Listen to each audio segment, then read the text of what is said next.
ಬೆಳಗ್ಗೆನೇ ಏನೋ ಅರ್ಜೆಂಟ್ ಕೆಲಸ ಬಂತು ಅಂತ ಹೇಳಿಬಿಟ್ಟು ಹೊಟ್ಟೆಗೇನು ಹಾಕ್ಕೊಳ್ದಿರ ಅರ್ಧ ತಿಂದ್ಬಿಟ್ಟು ಅರ್ಜೆಂಟಾಗಿ ಹೋಗಿ ಊರನ್ನು ಮುಟ್ಟಿದ್ದಾಯಿತು.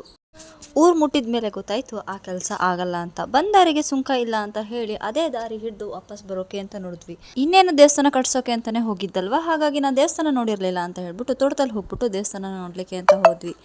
ಅಲ್ಲೇ ಸ್ವಲ್ಪ ಕೆಲಸ ಇದೆ ಅಂತ ಹೇಳಿಬಿಟ್ಟು ಅಲ್ಲೇ ಗೋಡೆಗೆ ನೀರನ್ನು ಹಾಕ್ತಾ ಸ್ವಲ್ಪ ಕೆಲಸವನ್ನು ಮಾಡ್ಕೊಂಡಿದ್ದಾಯಿತು.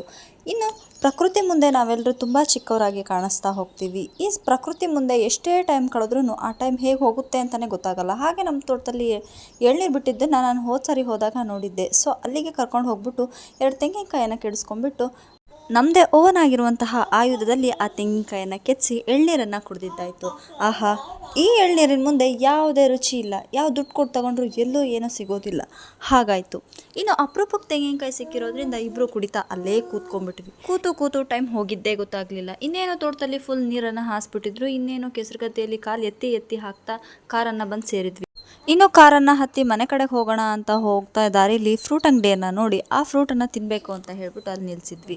ಇನ್ನು ಇಲ್ಲಿ ಫ್ರೂಟ್ ಸಲಾಡನ್ನು ತುಂಬ ಚೆನ್ನಾಗಿ ಹಾಕ್ಕೊಡ್ತಾರೆ. ಸೊ ಹಾಗಾಗಿ ಈ ಫ್ರೂಟ್ ಸಲಾಡನ್ನು ತಿಂದು ಜೀವನದಲ್ಲಿ ಫಲೂದಾನೇ ತಿಂದಿಲ್ಲ ಅಂತ ಹೇಳ್ಬಿಟ್ಟು ಫಲೂದ ತಿನ್ನೋಕೆ ಹೋದೆ. ಆದರೆ ಜೀವನದಲ್ಲಿ ಯಾವಾಗೂ ತಿನ್ನಲೇಬಾರ್ದು ಅನಿಸ್ತು.